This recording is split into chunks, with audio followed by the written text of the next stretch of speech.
আসসালামু আলাইকুম। এটিএন বাংলা সংবাদে সবাইকে স্বাগত জানাচ্ছি। আফরোজ আক্তার কামাল। শুরুতেই সংবাদ শিরোনাম। বহিষ্কৃত চিন্ময় দাসের দায় নেবে না ইসকন। সংবাদ সম্মেলনে সংগঠনের নেতারা।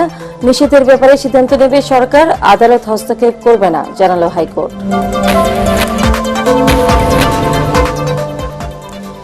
ইসকন নিষিদ্ধে কোনো আলোচনা হয়নি। ব্রিফিংয়ে উপদেষ্টা রেজওয়ানা হাসান। চিন্ময় কৃষ্ণ দাসের বিরুদ্ধে সুস্পষ্ট অভিযোগ আছে জানালেন মাহফুজ আলম। সাম্প্রদায়িক বিভাজনের অপচেষ্টা চলছে বলেন মির্জা ফখরুল। শুধু ইসকন নয়, জাতীয় স্বার্থবিরোধী কর্মকাণ্ডে জড়িতদের বিচার দাবি জামায়াত আমিরের।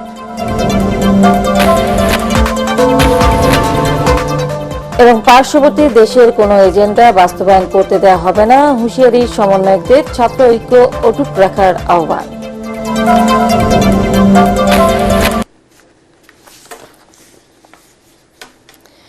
শুনছিলেন সংবাদ শিরোনাম, এবার বিস্তারিত।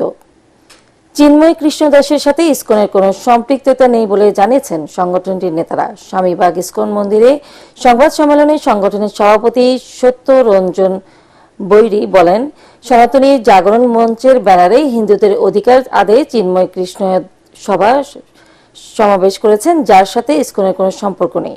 এই সময় সাধারণ সম্পাদক চারুচন্দ্র দাস ব্রহ্মচারী বলেন, চট্টগ্রামে আইনজীবী সাইফুল ইসলাম আলিফের মৃত্যুর ঘটনায় ইসকনকে জড়ানোর অপচেষ্টা হচ্ছে। ইসকনকে নিয়ে মিথ্যা বানোয়াট ও উদ্দেশ্যপ্রণোদিতভাবে অপপ্রচার চালানো হচ্ছে বলে অভিযোগ করেন তারা। খায়রুল ইসলামের রিপোর্ট। বাংলাদেশ সনাতনী জাগরণ মঞ্চের মুখপাত্র চিন্ময় কৃষ্ণ দাসকে রাষ্ট্রদ্রোহ মামলায় গ্রেফতার ও কারাগারে পাঠানোকে কেন্দ্র করে মঙ্গলবার চট্টগ্রাম আদালত এলাকায় বিক্ষোভ করেন তার অনুসারীরা। এ সময় আইন শৃঙ্খলা রক্ষাকারী বাহিনী ও আইনজীবীদের সঙ্গে সংঘর্ষ হয় চিন্ময়ের অনুসারীদের। এক পর্যায়ে আইনজীবী সাইফুল ইসলাম আলিফকে কুপিয়ে হত্যা করে দুর্বৃত্তরা। আইনজীবী হত্যার ঘটনার পর ঢাকা ও চট্টগ্রামে ইসকন বাংলাদেশকে নিষিদ্ধের দাবি ওঠে। এই পরিপ্রেক্ষিতে বৃহস্পতিবার সংবাদ সম্মেলন করে ইসকন বাংলাদেশ। এ সময় সংগঠনের নেতারা বলেন, চিন্ময় কৃষ্ণের কার্যকলাপের জন্য ইসকন বাংলাদেশকে নিষিদ্ধের দাবি কোনোভাবেই যুক্তিযুক্ত নয়। তাকে সংগঠন থেকে বহিষ্কার করা হয়েছে বলেও জানানো হয়। অভিযোগ তদন্ত করার জন্য আমরা তাকে 3 মাস সময় দিয়েছিলাম। 3 মাস তিনি ওই পুণ্ডরী ধামে ওই মন্দিরে থাকতে পারবেন না, অন্য জায়গা অন্য আমাদের মন্দিরে অবস্থান করবেন, কারণ আমাদের তদন্তের সিস্টেমটা এরকম।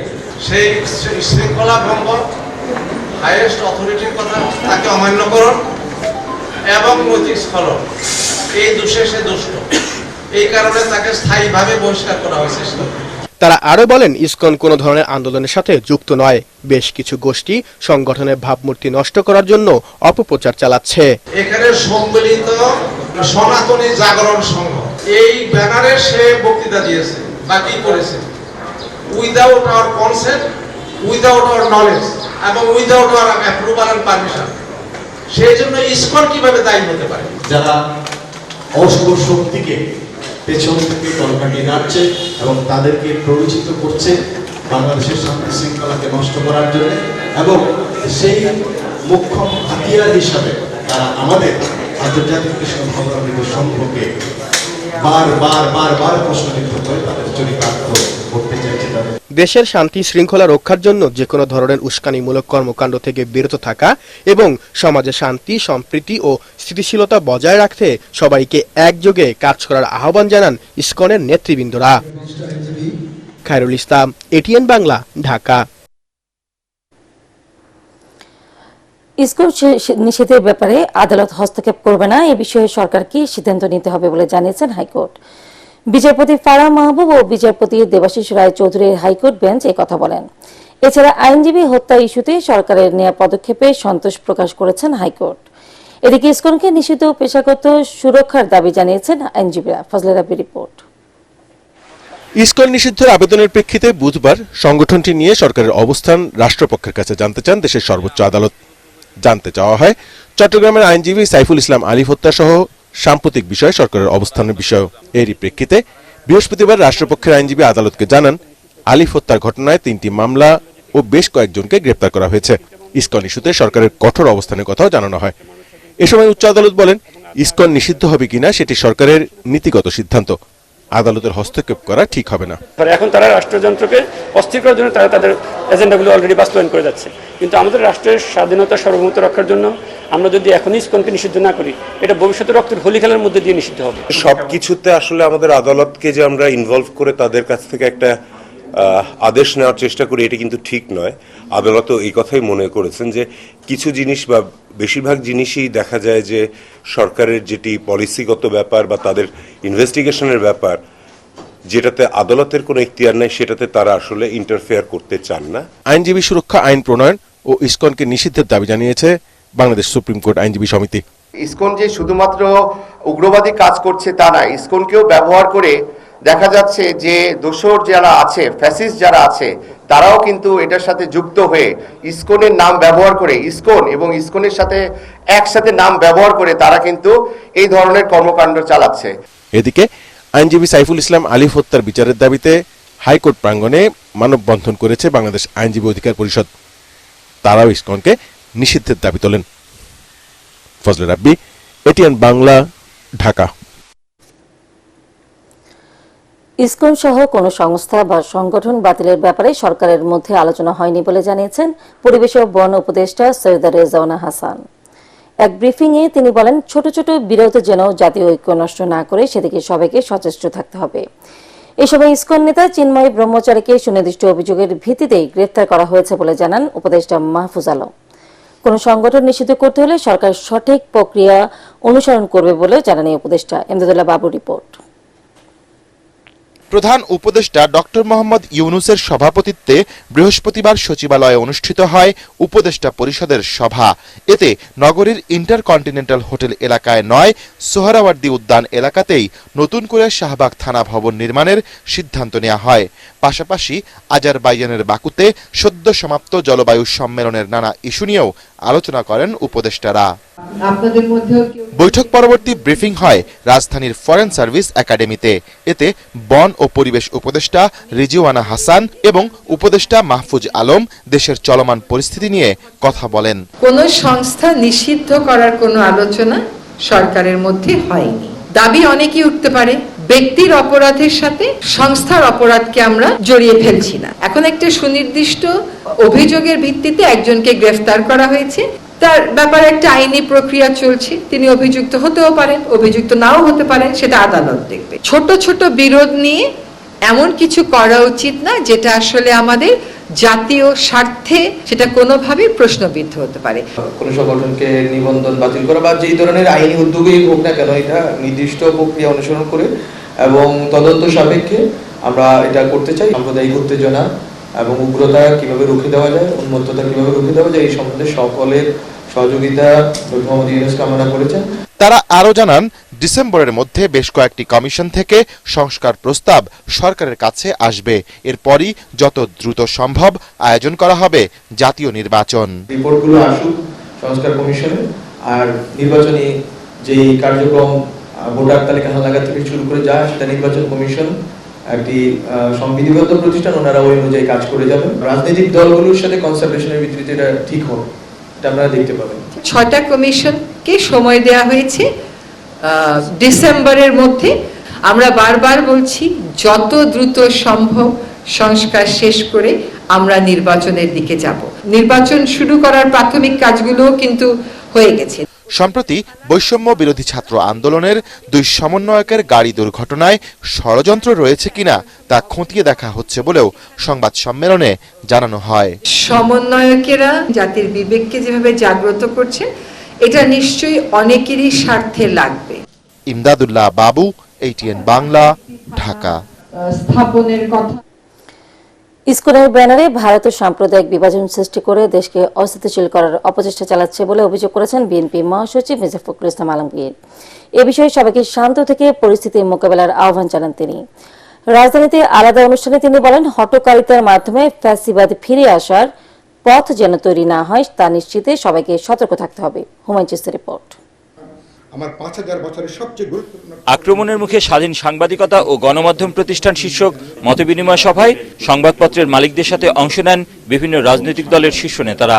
নোয়াব আয়োজিত এ আলোচনা সভায় বক্তারা বলেন, গণমাধ্যমকে দুর্বল করে গণতন্ত্রকে শক্তিশালী করা কখনোই সম্ভব নয়। সত্যিকার গণতান্ত্রিক শাসন ব্যবস্থা যদি পেতে চায় তাহলে অবশ্যই স্বাধীন সাংবাদিকতার নিশ্চয়তা রাষ্ট্রকে দিতে হবে। গণমাধ্যমের উপরে আক্রমণ চলছে, এইটাকে আমাদের সবাই মিলে রুখে দাঁড়ানো। আমি খুব দৃঢ়ভাবে বলছি, এই সরকারের দায়িত্ব ছিল যখন প্রথম আলো অফিসের সামনে কর্মসূচি দেওয়া হচ্ছে তখন সেই পক্ষের সাথে কথা বলা। সংবাদ মাধ্যমের স্বাধীনতা, যেটা মৌলিকভাবে মানুষের চিন্তা, বিবেক এবং বাক স্বাধীনতার সাথে খুবই সম্পর্কিত, সেটার ব্যাপারে কোনো হস্তক্ষেপ করা যাবে না এবং আগামীতে যে সংবিধান হবে সেই সংবিধানে এটা স্পষ্ট করতে হবে। এ সময় বিএনপি মহাসচিব বলেন, পলাতক ফ্যাসিস্ট শক্তি কলকাঠি নেড়ে দেশের মানুষের আশা আকাঙ্ক্ষা বাস্তবায়নের সুযোগ নষ্ট করতে চায়।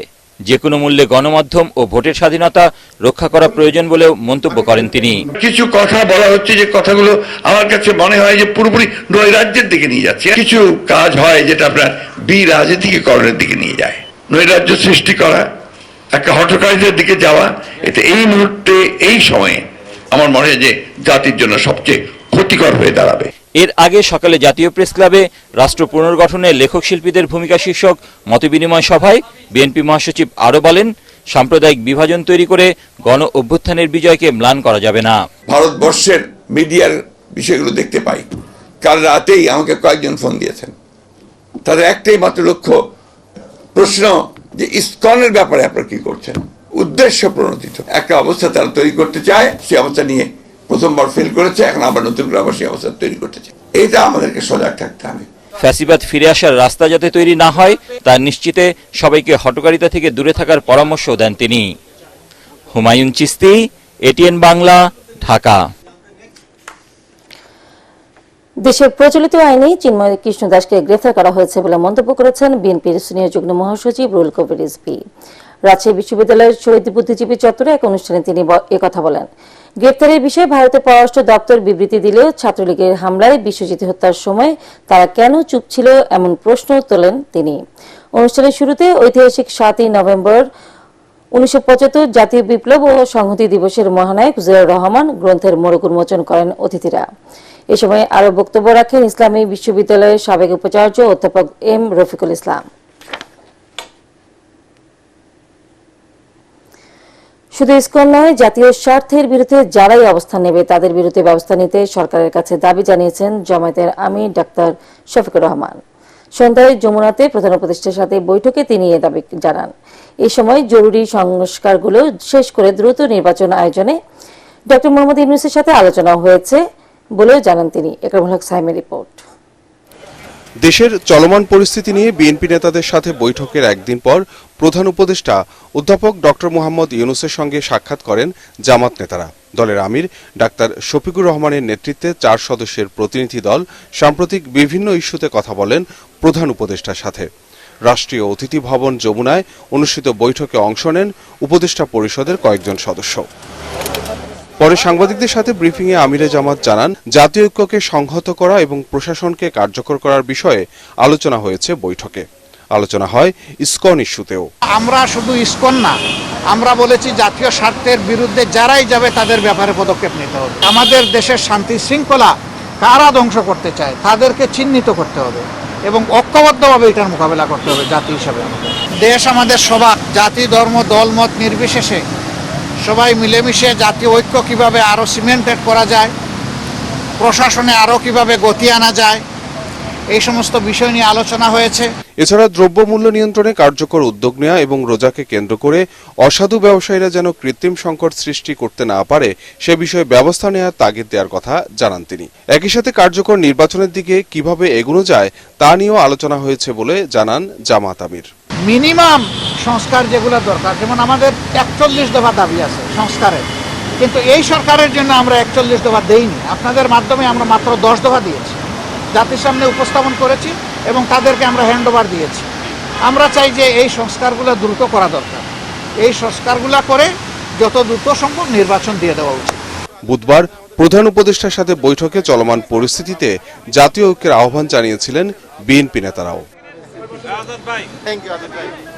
একরামুল হক সায়েম, এটিএন বাংলা, ঢাকা। ভারতের কোনো এজেন্ডা বাংলাদেশে বাস্তবায়ন করতে দেওয়া হবে না বলে হুঁশিয়ারি দিয়েছেন বৈষম্য বিরোধী ছাত্র আন্দোলনের মুখ্য সংগঠক আব্দুল হান্নান মাসুদ। তিনি বলেন, জুলাই বিপ্লবে ছাত্র জনতা ঐক্যবদ্ধ থাকায় শেখ হাসিনা সরকারকেও ভারত টিকিয়ে রাখতে পারেনি। জাতীয় ছাত্র সংহতির সপ্তাহে ঢাকা সিটি কলেজের শিক্ষার্থীদের সাথে মতবিনিময়ে সমন্বয়করা বলেন, ফ্যাসিবাদের দোসরদের ফাঁদে পা না দিয়ে ছাত্র ঐক্য অটুট রাখলে তাদের সব ষড়যন্ত্র বারবার ব্যর্থ হবে। আদিন সচিবের রিপোর্ট। দাবির নামে দেশি বিদেশি নানা ষড়যন্ত্রের কথা বলছেন রাজনীতিবিদ এবং বিশ্লেষকরা। ছাত্র জনতার ঐক্য ভাঙতে ফ্যাসিস্টদের সব উস্কানি চক্রান্তের ব্যাপারে সতর্ক থাকার তাগিদও দিচ্ছে বৈষম্য বিরোধী ছাত্র আন্দোলন। ফ্যাসিবাদ আমাদের মাঝে আছে, তারা কিন্তু বাংলাদেশ থেকে যায় নাই, তারা আমাদের মাঝে যে জাতীয় ঐক্য সেটাকেই বিনষ্ট করতে চায় এবং এইটাই তাদের ইনভেস্টমেন্ট। আমরা যদি তাদের এজেন্ডা বাস্তবায়ন করি তাহলে আমরা ফ্যাসিবাদের কাছে হেরে গেলাম। ছাত্রদল, ছাত্র ইউনিয়ন কিংবা ছাত্র শিবির নিয়ে বিভেদ নয়, জাতীয় সংকটে সবাই একত্রে সব চক্রান্ত মোকাবেলা করবে বলেও জানান বৈষম্য বিরোধী ছাত্র আন্দোলনের সমন্বয়করা। তারা দিল্লি থেকে এখনো স্বপ্ন দেখে শেখ হাসিনাকে যে বাংলাদেশ শাসন করবে, তবে এই প্রচেষ্টা আমরা কি ব্যর্থ করে দিব? আমরা ব্যর্থ করে দিব? এই দায়িত্বটা কাদের হবে? এই দায়িত্বটা আমাদের প্রত্যেকের। কারণ এই দেশের মানুষ এখনো বিশ্বাস করে শিক্ষার্থীরাই আগামী বাংলাদেশ নির্মাণ করবে। কারো সাথে আমরা দ্বন্দ্বে জমাবো না। আমরা যেমন রাজপথে দাঁড়াতে, কে ছাত্রদল করে, কে ছাত্র শিবির করে, কে ছাত্র ইউনিয়ন করে, কে ছাত্র ফেডারেশন করে, এটা দেখিনি, আমরা সামনে দেখবো না। মুখ্য সংগঠক আব্দুল হান্নান মাসুদ বলেন, এই একতা যতদিন থাকবে ততদিন দিল্লির কোনো এজেন্ডা এদেশে বাস্তবায়ন হবে না। ভারত থেকে আমাদের বাংলাদেশে শেখ হাসিনাকে টিকিয়ে রাখার জন্য তাদের আর্মি পাঠিয়েছিল। সে 5 তারিখে পলায়নের ভিডিও সবাই দেখেছি, কিন্তু ভারত কি টিকিয়ে রাখতে পেরেছে? আমাদের একতার কাছে, আমাদের সংগ্রামের কাছে তারা সবাই হেরে গিয়েছে। সেই দিনই ভারত বুঝে গিয়েছে বাংলাদেশের যতদিন প্রত্যেকটা শিক্ষা প্রতিষ্ঠানের শিক্ষার্থীরা ঐক্যবদ্ধ থাকবে ততদিন তারা চাইলে তাদের দিল্লি সে এজেন্ডা এই দেশে বাস্তবায়ন করতে পারবে না। জাতীয় ছাত্র সংহতি সপ্তাহে শিক্ষার্থীদের মুখোমুখি দাঁড় করিয়ে দেওয়ার সব ষড়যন্ত্র রুখে দিতে শিক্ষকদেরও ভূমিকা রাখার তাগিদ দেন গণ অভ্যুত্থানের নেতারা। শিক্ষা কার্যক্রমের বাইরে গিয়ে আদিন সচিব, এটিএন বাংলা, ঢাকা। পতিত আওয়ামী ষড়যন্ত্র রুখতে দেশের ছাত্র সংগঠনগুলো একজোট হয়ে লড়াই করবে বলে একমত হয়েছেন ছাত্র নেতারা। রাজধানী পুরানা পল্টনে ইসলামী ছাত্র শিবিরের কেন্দ্রীয় কার্যালয়ে 34টি ছাত্র সংগঠনের এক বৈঠক শেষে একথা জানান ছাত্র সংগঠনের নেতারা। এ সময় বৈষম্য বিরোধী ছাত্র আন্দোলনের অন্যতম সমন্বয়ক হাসনাত আব্দুল্লাহ বলেন, দেশে আর ভয়ের রাজনীতি চায় না ছাত্র সমাজ। এটা কোনো স্বাধীন শিক্ষা ব্যবস্থা না, ব্রিটিশ প্রবর্তিত শিক্ষা ব্যবস্থা।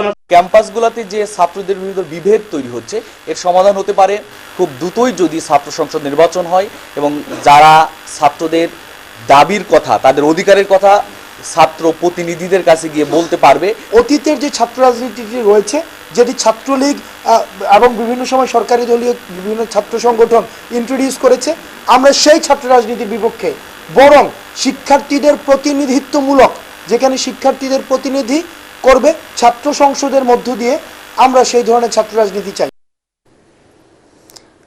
নতুন করে 22,500 কোটি টাকা ছাপিয়ে দুর্বল 6 ব্যাংকে তারল্য সহায়তা দেওয়া হচ্ছে বলে জানিয়েছেন বাংলাদেশ ব্যাংকের গভর্নর আহসান এইচ মঞ্জুর।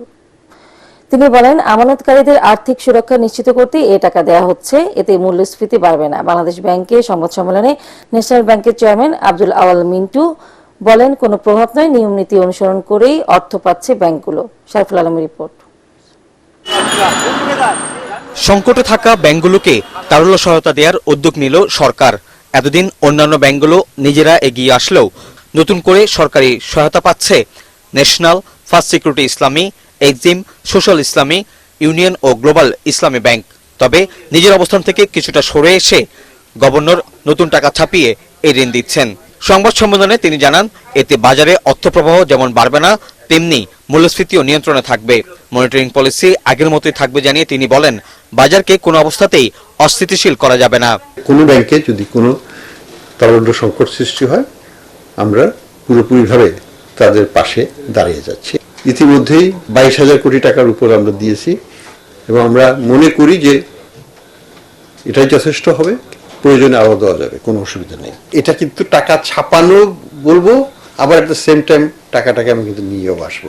আমার মনিটরি পলিসি কিন্তু পুরোপুরিভাবে নিউট্রাল থাকবে, আগের মতোই টাইট থাকবে। রোববার থেকে ওই 6 ব্যাংকের সব শাখা থেকে প্রয়োজনীয় অর্থ সংগ্রহ করতে পারবেন গ্রাহকরা। তবে প্রয়োজনের অতিরিক্ত অর্থ সংগ্রহ না করারও আহ্বান জানান গভর্নর। অনুষ্ঠানে ব্যাংক মালিকরা জানান নিয়ম মেনেই কেন্দ্রীয় ব্যাংক থেকে ঋণ নেওয়া হচ্ছে।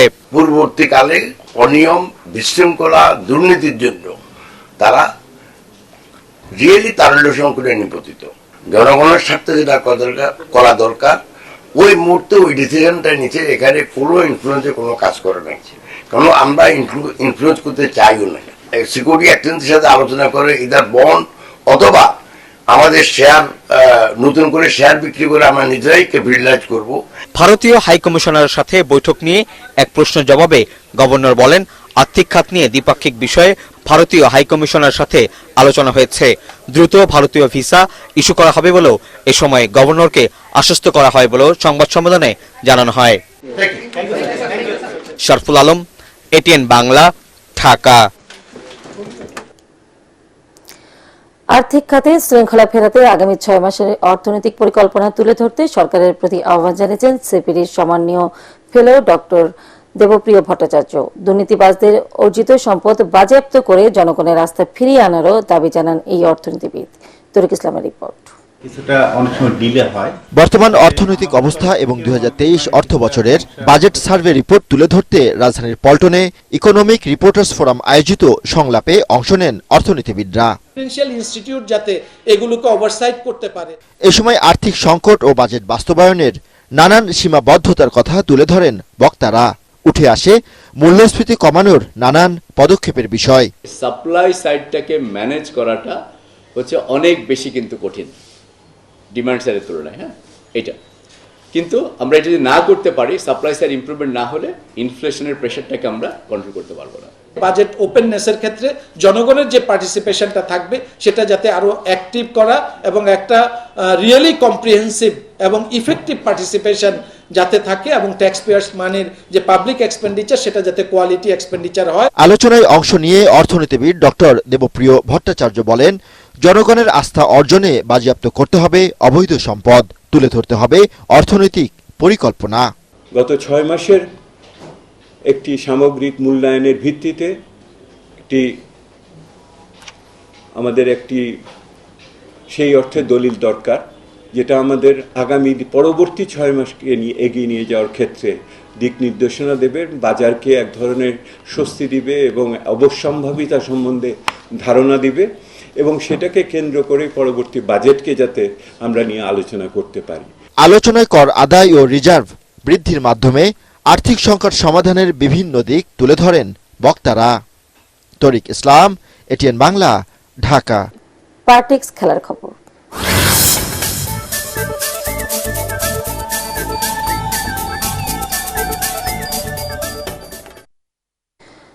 বুলেটে তৃতীয় ওয়ানডেতে জিম্বাবুয়েকে 99 রানে হারিয়ে 2-1 সিরিজ জিতেছে পাকিস্তান। টস জিতে ব্যাটিংয়ে নেমে উদ্বোধনী জুটিতে 58 রান যোগ করেন সাইম আইয়ুব এবং আব্দুল্লাহ শফিক। 31 রান করে আউট হন আইয়ুব। এরপর শফিক ফেরেন 50 রানে। তবে 3-এ নামা কামরান গোলামের 103 রানের অভিষেক সেঞ্চুরিতে 6 উইকেটে 303 রান তোলে রিজওয়ানের দল। জবাবে 40 ওভার 1 বলে 204 রানে অল আউট হয় জিম্বাবুয়ে। 51 রান করেন ক্রেইগ আরভিন, 2টি করে উইকেট নেন সাইম আইয়ুব, আমির জামাল এবং আবরার। শেষ করার আগে সংবাদ শিরোনাম আরো একবার। বহিষ্কৃত চিন্ময় দাসের দায় নেবে না ইসকন, সংবাদ সম্মেলনের সংগঠনের নেতারা। নিষেধের ব্যাপারে সিদ্ধান্ত নেবে সরকার, আদালত হস্তক্ষেপ করবে না জানালো হাইকোর্ট। ইসকন নিষিদ্ধে কোনো আলোচনা হয়নি, ব্রিফিং এ উপদেষ্টা রেজওয়ানা হাসান। চিন্ময় কৃষ্ণ দাসের বিরুদ্ধে সুস্পষ্ট অভিযোগ আছে জানালেন মাহফুজ আলম। সাম্প্রদায়িক বিভাজনের অপচেষ্টা চলছে বলেন মির্জা ফখরুল। শুধু ইসকন নয়, জাতীয় স্বার্থবিরোধী কর্মকাণ্ডে জড়িতদের বিচার দাবি জামায়াত আমিরের।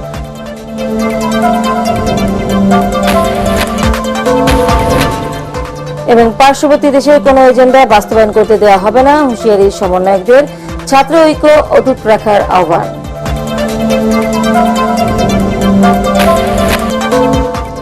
পরবর্তী সংবাদ থেকে আমন্ত্রণ জানিয়ে এখনকার মতো শেষ করছি। এটিএন বাংলা সংবাদ ইউটিউবে দেখতে ব্রাউজ করুন youtube/এটিএন বাংলা নিউজ। ধন্যবাদ সবাই।